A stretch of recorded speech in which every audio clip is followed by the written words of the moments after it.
Ooh, that's good. So we, on this channel, with your support, we just broke 100 subscribers, and that is amazing. And I want to thank everyone who has subscribed and who watches these videos for doing so.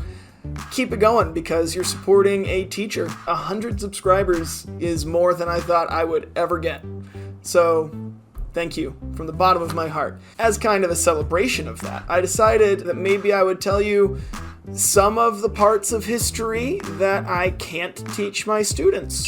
So when I say parts of history that I can't teach my students, what I mean is things that they're just not old enough to get yet. I mean, if they were in high school, then maybe I could teach these things. If they were in college, I could definitely teach these things. And it's not anything that's overly controversial, it's just maybe a bit more mature than they're ready for. I teach 6th grade social studies, and they can barely handle statues of Greek goddesses and gods on the slides that I put up. And if they can barely handle that, then there's a lot that I can't tell them. So today, I'm going to tell you some of the things that I can't tell them. Right now, I'm teaching them about Greek gods and goddesses, which is why I used that example just a moment ago. Now, I want to preface this.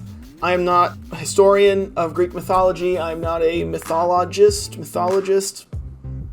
So I teach my students the story of Heracles, but what I don't do is necessarily every detail of his life. I tell them that Zeus is a player and he gets around, right? They understand that terminology enough that that's about as much in detail as I need to go into. What I don't tell them is that Heracles was born because Zeus disguised himself as Alcmene's husband, Amphitryon, if that's his real name. I can't remember if that's the guy's name.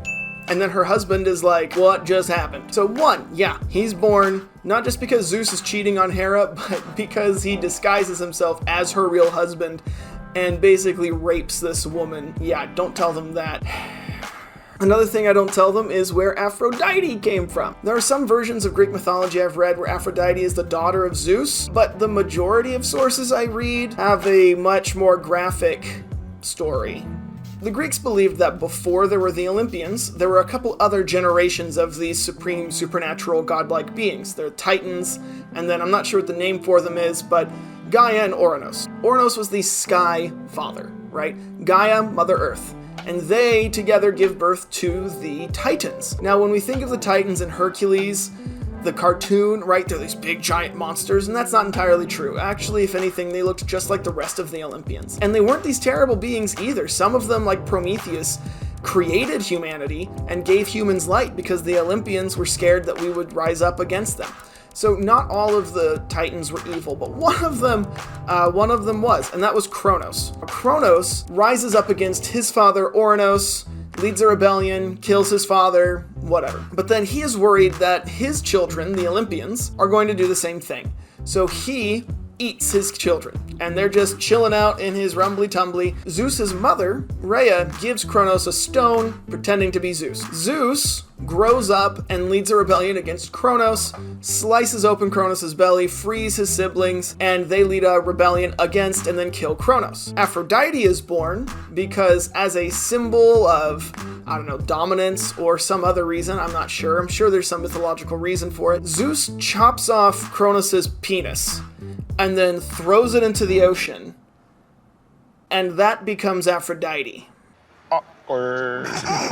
Now there's some symbolism there. Obviously, Aphrodite is the goddess of love, beauty, and passion, and when we talk about love and passion, we mean not just the, oh, I love you, I'm in love kind of thing, but we also mean sexual love. We mean physical attraction, the goddess of, sex, sexual thinking, sexual desire, as well as emotional love and emotional desire and intellectual love and intellectual attraction. She's all of that. So for her to be basically born of the male genitalia of Kronos is very symbolic of what she is goddess of. So, I mean, it makes sense. It's a little gross, and I don't think my students could handle it. Other things that I don't teach my students about Greek mythology is just how much cheating and sleeping around there is. Like, I hint at it. I tell them that they, some of the gods or goddesses cheat on their spouse, but I don't tell them how. Like, Zeus straight up disguises himself as a horse to impress ladies with his horse-sized hoo-ha.